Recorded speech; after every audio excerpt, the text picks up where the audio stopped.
All right, thanks for joining us, everybody. I'm Clayton Hester here from the KFVS Digital News Desk, and we are here with Bethany Bachmann. She is field specialist in nutrition and health education with the Extension University of Missouri. Bethany, how are you doing today?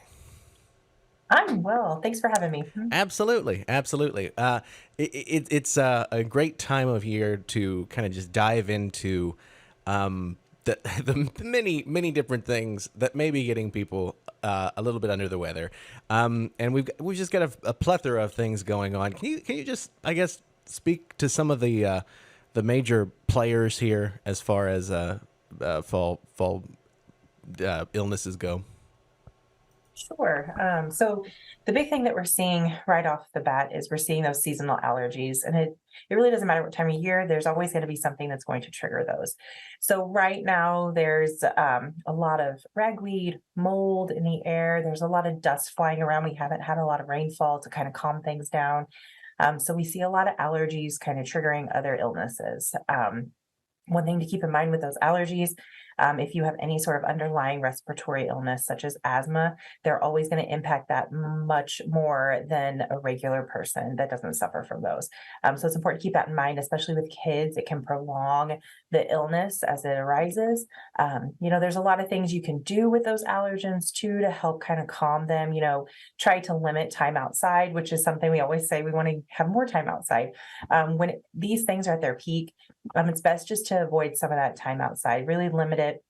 If you are out for extended periods of time, make sure when you come inside to change your clothing right away so you're not bringing any of those mold spores inside. You're limiting the dust that's coming inside your home. That's one really big way to kind of reduce that. Of course, washing your hands, showering, making sure you rinse all that off. As far as in your home to help prevent this, I know the weather has been really beautiful, and a lot of individuals have wanted to keep their windows open to kind of help the air circulate.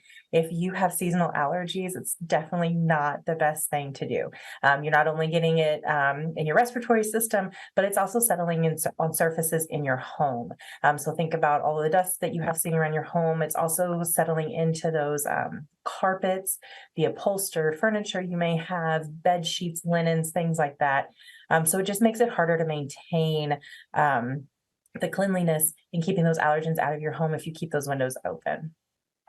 All right. Yes, absolutely. And I think that you, as you mentioned there, there's kind of that divided, impulses of trying to take in the fall and the cool air and that thing, sort of thing, and of course the benefits of getting outdoors. But yeah, it's the those particles that are getting in our way and causing all those problems.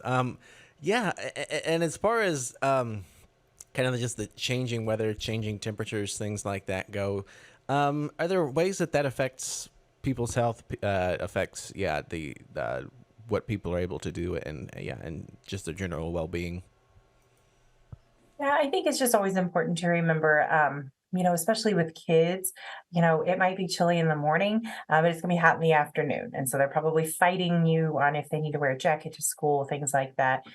Make sure they do have a light jacket with them in the morning, just so they don't get chilled. If you're sitting out at sporting events, again, make sure you're covered and warm, and you're not getting chilled. This time of year, we also have a tendency to have some of those drizzly days. So just try to avoid the extra moisture and things like that. The rain is much needed and welcoming though. So it's just kind of playing, again, like you said, that balancing act of when to be outside, when to not be outside. Allergens will reduce somewhat once we get that first frost. So, check your calendars, watch the weather. And once that first frost kind of hits, we know that we're going to have a little bit of relief. But again, once you hit the winter months, you're dealing with a lot more indoor allergens. So it's just kind of being mindful of what season you're in and what your triggers are. All right, absolutely. Yeah, just anything else today before we wrap up that may bear mentioning? Anything to add before we close? Yeah, just, if you are feeling under the weather, it never hurts to go see your primary care. get their opinion on what's going on. You may have allergies or you may have developed something stronger.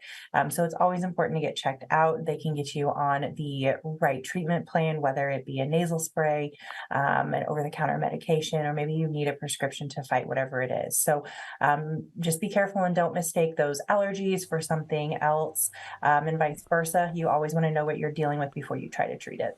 Certainly, yes, and as always, of course, as I'm sure that folks, employers, and so forth will remind them, if you're stay feeling a little bit under the weather, better safe than sorry, and always good to be sure you're not spreading the love, as it were, or the opposite thereof of when it comes to all of those terrible things going around in the air this time of year. But yes, Bethany Bachmann, we thank you so much for your time today, making the time to share a little bit more about this with us. Absolutely. Thank you. All right, to our audience as well, appreciate you all tuning in. We're turning back over to Local News Live. Stick around.